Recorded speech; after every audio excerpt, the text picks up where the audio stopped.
सुप्रभातम बच्चों,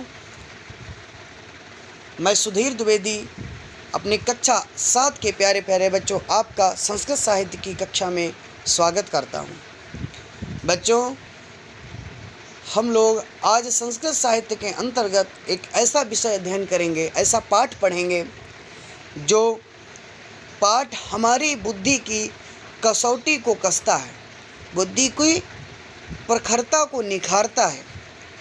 अर्थात आज के परिप्रेक्ष्य में आप लोगों ने देखा होगा कि एक विषय चलता है जिसे कहते हैं रीजनिंग।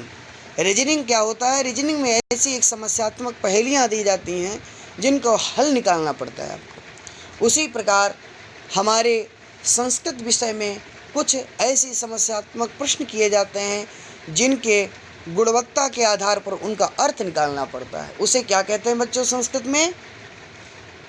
प्रहेलिका। बहुत अच्छे बेटा, क्या कहते हैं? प्रहेलिका।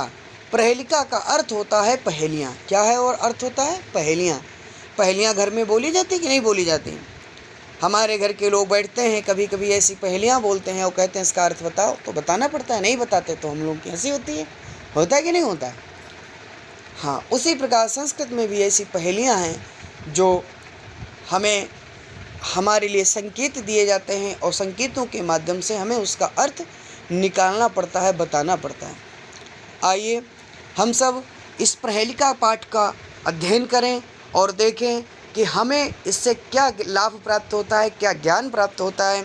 लेकिन प्रहेलिका पाठ को प्रारंभ करने से पहले बच्चों, जिन लोगों ने मेरे इस चैनल को सब्सक्राइब नहीं किया है वो सबसे पहले इस चैनल को सब्सक्राइब करें। सब्सक्राइब करने के बाद में बेल आइकन का बटन दबा दें, जिससे आने वाले वीडियो सबसे पहले आप लोगों को प्राप्त हों और आपके ज्ञान की वृद्धि में सहायक हूँ। ठीक है, चलिए हम लोग अध्ययन करेंगे प्रहेलिका का। प्रहेलिका अर्थ पहेलियाँ। सबसे पहला श्लोक है न तस्याधि न तस्यांतः मध्ये या तस्य तिष्ठति तवाप्यस्ति मवाप्यस्ति यदि जानासि तद्वद। अर्थात इसका अर्थ है न तस्य आदि, ऐसा एक शब्द है जिसके आदि में, आदि माने प्रारंभ में, तस्य माने उसके प्रारंभ में न है, तस्यांतः न, और तस्य माने उसके अंत में न है, मध्य या तस्य तिष्ठति, और उसके मध्य में या तिष्ठति माने रहता है। ऐसा शब्द जिसके आदि में ना है और अंत में ना है, मध्य में या है, ऐसा कौन सा शब्द है? तवाप। और उसकी विशेषता कौन है बच्चों? तवाप्यस्ति। तवाप माने आपके पास भी, अस्ति माने है, मवाप्यस्ति, मवाप माने मेरे पास भी है, आपके पास भी और मेरे पास भी है। यदि जानासि तद्वद। यदि जानासि माने जानते हो तो बोलो। ऐसा शब्द जिसके आदि में ना है, अंत में ना है, बीच में या है, और वो शब्द जो है, वो शब्द से जो वस्तु बनती है, जो कुछ भी है, वो आपके पास भी और मेरे पास भी है, दोनों के पास है। ऐसा क्या है बताइए ना? हाँ बताओ बच्चों। ठीक है, हाँ वेरी गुड मुदित, बहुत अच्छे बेटा। नयन। नयन, नयन मीन्स आँख। मेरे पास भी है और आपके पास है कि नहीं है? सबके पास है, आपके पास भी है, मेरे पास भी है, इसलिए क्या कहते हैं इसे? ये क्या होता है? नयन यानी आँख। अच्छा, दूसरा श्लोक आइए हम सब देखते हैं। एक चक्षुर्न काकोयम बिलमिच्छन्न पन्नगः क्षीयते वर्धते चैव न समुद्रो न चंद्रमः। एक चक्षु न काकोयम, एक चक्षु वाला कोई प्राणी है, कुछ है, लेकिन वो कौवा नहीं है। कौवे के भी एक आँख होती है बच्चों, लेकिन जो पूछा जा रहा है एक आँख वाला है वो, लेकिन कौवा नहीं है। बिल मिच्छन, मिच्छन माने चाहता है, बिल माने, बिल जानते हो? हाँ, छिद्रयुक्त द्वार। बिल मिच्छन न पन्नगा, बिल को चाहता है लेकिन पन्नग माने सांप नहीं है वो। ठीक है। क्षीयते वर्धते चैव, क्षीयते माने घटता है, वर्धते माने बढ़ता है, घटता भी है और बढ़ता भी है, लेकिन वो क्या नहीं है? न समुद्रो न चंद्रमा। समुद्र भी घटता बढ़ता है, चंद्रमा भी घटता बढ़ता है, लेकिन ये दोनों चीज़ें वो नहीं है। कोई बताएगा ऐसा क्या है वो? कोई नहीं बताएगा। वो है सूची। सूची अर्थ सुई, सूची अर्थ सुई। अच्छा बच्चों देखो, सुई में क्या होता है, एक चक्षु जिसमें धागा डाला जाता है, एक चक्षु है, ठीक है। बिल मिच्छन, बिल को चाहता है कि नहीं, वो धागा डालते हो तो वो बिल जिसमें डालते हो वो बिल है कि नहीं है, हाँ, तो बिल को चाहता है कि नहीं। जब धागा डाल दिया जाता है तो सिलाई की जाती है तो वो धागा घटता बढ़ता रहता है कि नहीं, बढ़ता घटता बढ़ता है। क्या वो चंद्रमा और समुद्र है, नहीं, इसलिए उसे क्या कहते हैं, सूची यानी सुई। ठीक है बच्चों, चलिए तीसरा श्लोक है आपके लिए, कोई बताएगा, तैयार हो जाइए बताने के लिए। अस्ति नास्ति शिरो नास्ति बाहुरस्ति निरंगुलिः नास्ति पादद्वयं गाढम् आलिंगयति स्वयं अंगम आलिंगयति स्वयं। अस्ति नास्ति, अस्ति माने हड्डी, नास्ति माने नहीं है, सिरो नास्ति, सिर भी नहीं है। ऐसा कुछ कोई है जिसके हड्डियां नहीं हैं और सिर भी नहीं है। बाहु अस्ति, भुजाएं हैं, लेकिन कैसी भुजाएं हैं, निरंगुल ही, अंगुली रहित भुजाएं, अंगुलियां जिसमें नहीं हैं। ठीक है। नास्ति पादद्वयम गाढ़म, गाढ़म नास्ति पादद्वयम, जिसके दोनों पैर नहीं हैं लेकिन क्या करता है वो, गाढ़म माने गाढ़, प्रगाढ़, बहुत ज़्यादा।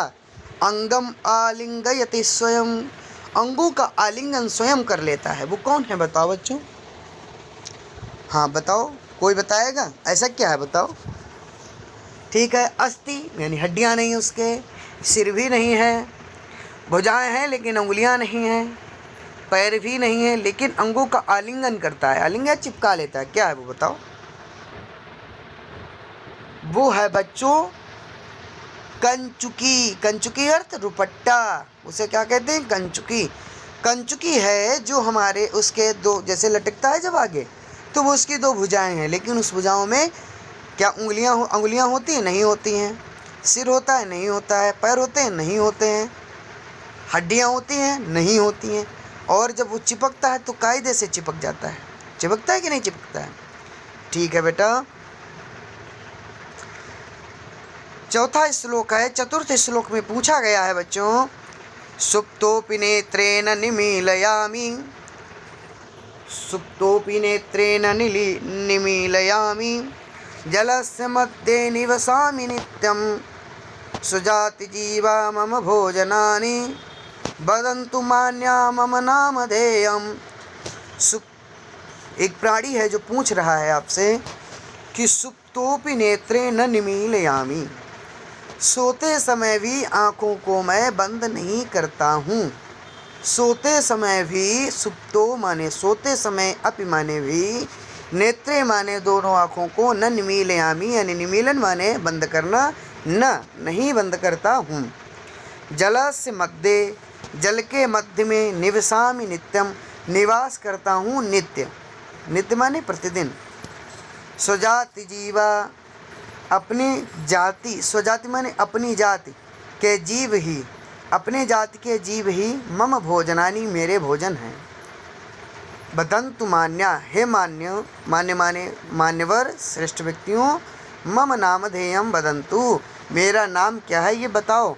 अब बताओ बच्चों, पानी में कौन रहता है, हाँ मछली रहती है, केकड़ा रहता है, बहुत सारे जीव रहते हैं, लेकिन ऐसा कौन सा प्राणी जो सोते समय भी आंखें बंद नहीं करता।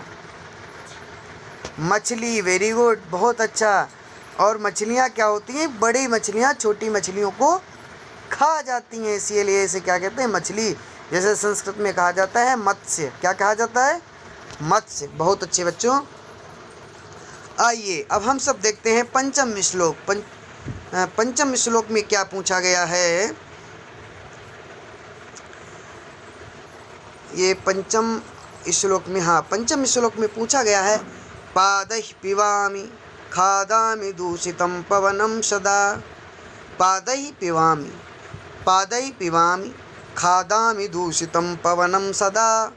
तिष्ठामि सुस्थिरो भूमौ न च गच्छामि कुत्रचित्। क्या है ऐसा, पादैः पिबामि, जो पैरों के द्वारा पीता है। खादामि, खाता क्या है, दूषित पवनम सदा, दूषित यानी प्रदूषित पवन को जो सदा खाता है। पैरों से पीता है प्रदूषित पवन को जो खाता है। तुष्ठामि सुस्थिरौ भूमौ। सुस्थिर माने क्या होता है, क्या होता है? बराबर और स्थिर भूमि में तिष्ठामि माने रहता हूँ। न च गच्छामि कुत्रचित, और कहीं भी मैं जाता नहीं हूँ। ऐसा कौन है? वृक्ष। बहुत अच्छे बेटा, क्या है? वृक्ष, पादप या वृक्ष। पादप यानी पादप या वृक्ष क्या करते हैं? जड़ क्या है उसकी? पैर हैं। तो जो हम लोग पानी देते हैं, जल देते हैं वृक्षों को, वो जड़ों से पीते हैं। कैसे पीते हैं? जड़ों से पीते हैं। और दूषित पवन, जो हम लोगों के लिए दूषित पवन है, हम लोग क्या ले करते हैं? ऑक्सीजन को लेते हैं, कार्बन डाइऑक्साइड को छोड़ते हैं। तो वो कार्बन डाइऑक्साइड को कौन लेता है? वृक्ष ले लेते हैं, और हमें क्या देते हैं? ऑक्सीजन दे देते हैं। तिष्ठामि सुस्थिरो भूमौ। सुस्थिर यानी बराबर, और स्थिर यानी मजबूत भूमि में तिष्ठामि माने रहता हूँ, रहता हूँ। न च गच्छामि कुत्रचित, और कहीं भी, कुत्रचित मना गच्छामि, कहीं भी जाता आता नहीं हूँ। तो कौन है वो? वृक्ष है। बच्चों, षष्ठम श्लोक आइए हम सब देखते हैं। षष्ठम श्लोक हम लोगों के लिए क्या कहता है? मम जनकः सागरः, मम जनकः सागरः, मम वाहकः पवनः, मयि आगमने हृष्यति कृषकः, कथयतु कः अहं कः। मम जनकः सागरः, मेरा जनक माने पिता, मम माने मेरा पिता, कौन है? सागरा यानी समुद्र है। मम वाहकः पवनः, और मेरा वाहक माने मुझे ले जाने वाला कौन है? पवन यानी वायु। मयि आगमने हृष्यति कृषकः, मेरे आगमन से कृषक माने किसान लोग, हर्षित माने प्रसन्न होते हैं। कहते तो अहम कह, कहो कि मैं कौन हूँ। अहम कह माने मैं कौन हूँ। बच्चों बताओ, कोई बताएगा? हाँ, श्रेया बताओ बेटा। जलद। बहुत अच्छे बेटा, जलद है। कौन है? जलद। जलद माने बादल, जल को देने वाले बादल। बादल बच्चों कैसे बनते हैं? सागर यानी समुद्र से जब सूर्य की किरणें, गरम गरम किरणें जाती हैं, तो समुद्र के पानी को भाप बना करके ऊपर खींचती हैं। तो भाप के द्वारा वो किसका? बादल का जन्म होता है। इसलिए क्या कहा जाता है? सागर कौन है? उसका जनक है। वाहकः पवना, और वो जब बादल बन जाता है तो उसको वाहक माने चलाता कौन है? पवन। वायु के द्वारा वो उड़ता रहता है। मई आगमने, वो पूछ रहा है कि मेरे आगमन से, आगमने आगमन पर हृष्यति कृषका, किसान लोग हैं प्रसन्न हो जाते हैं। जब बादल आते हैं तो किसान लोग क्यों प्रसन्न होते हैं? बादल आते हैं तो बारिश करते हैं, उनकी सूखी ज़मीन को पानी मिलता है, और जो फसलें होती हैं उन्हें पानी मिलता है, वो हरी भरी हो जाती हैं। समझ में आया बच्चों? ठीक है, समझ में आ गया श्लोक? कौन है? जलद, अर्थात जल को देने वाले बादल। चलिए सप्तम श्लोक का अध्ययन करते हैं। सप्तम श्लोक में क्या बताया गया है जरा देखें। नान्नम फलम वा खादामि, न अन्नम फलम वा खादामि, न पिबामि जलम क्वचित्, चलामि दिवसे रात्रौ, समयं बोधयामि च। न अन्नम खादामि न फलम खादामि, न अन्न को खाती हूँ, ना तो फल को खाती हूँ या खाता हूँ। ठीक है, न अन्न को खाता हूँ न फल को खाता हूँ। न पिबामि जलम क्वचित, मैं थोड़ा सा भी जल भी न पिबामि, नहीं पीती हूँ या पीता हूँ। चलामि दिवसे रात्रौ, मैं दिन और रात्रि में, चलामि माने चलता हूँ। समयम बोधयामि च, और समय का बोध कराती हूँ, समय का बोध कराती हूँ। बताओ कौन है ऐसा? न अन्न खाता है, ना तो पानी पीता है, न फल खाता है, दिन और रात चलता रहता है और समय का बोध कराने वाला ऐसा कौन है? घटिका। बहुत अच्छे बच्चों, क्या है? घटिका। आइए आज आप लोगों ने 7 श्लोकों के द्वारा आपने प्रहेलिका के माध्यम से अपने मस्तिष्क को प्रखर किया और समझा, और इसको बच्चों प्रत्येक श्लोक को याद कर लेना, और श्लोक को याद करके एक एक अर्थ को समझ लेना। ठीक है, और दिए जा रहे शब्दार्थों को लिख कर अपनी नोटबुक पर लिख करके याद करना, और जहाँ पर कोई समस्या हो समझने में आप कमेंट बॉक्स में लिख करके मुझसे पूछेंगे, मैं उसका जवाब दूंगा। ठीक है, आइए कुछ प्रश्न हैं, एक उत्तर में देने हैं, आपको देने हैं। बताइए। कहा पादई पिबती, कहा पादई पिबती। अभी आपको बताया था पैरों से कौन पीता है? पैरों से पीने वाला कौन होता है? बताओ अनन्या, बताओ बेटा। पादपः। बहुत अच्छे बेटा, पैरों से कौन पीता है? पादप। ठीक है, ठीक, बैठ जाओ। मृत्युंजय, कस्य जनकः सागरः, सागर किसका जनक है, बताओ बेटा। जलदस्य, बहुत अच्छे बेटा, जलद का जनक कौन है, सागर है, ठीक है, बैठो।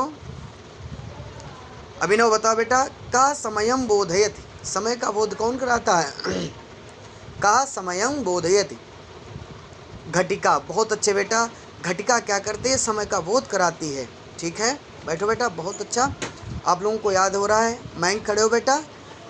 का आलिंगयत स्वयं अंगम, का आलिंगयत स्वयं अंगम, कंचुकः, ठीक है बेटा, बहुत अच्छे, बैठ जाओ। अंतिम प्रश्न है गौरी आपके लिए, कः जलस्य मध्ये निवसति, कः जलस्य मध्ये निवसति, जल के मध्य में कौन रहता है, मत्स्यः, बहुत अच्छे बेटा, सभी बच्चों को समझ में आ गया। कोई ऐसा बच्चा है जिसकी समझ में ना आया हो, बताओ बेटा। सबकी समझ में आ गया, बहुत अच्छे। पाठ कैसा लगा, बहुत अच्छा, याद करोगे, बहुत ठीक है बच्चों, याद कर लेना और आपस में अभ्यास के द्वारा इस पाठ को अच्छी तरीके से तैयार करना, ठीक है। धन्यवाद बच्चों।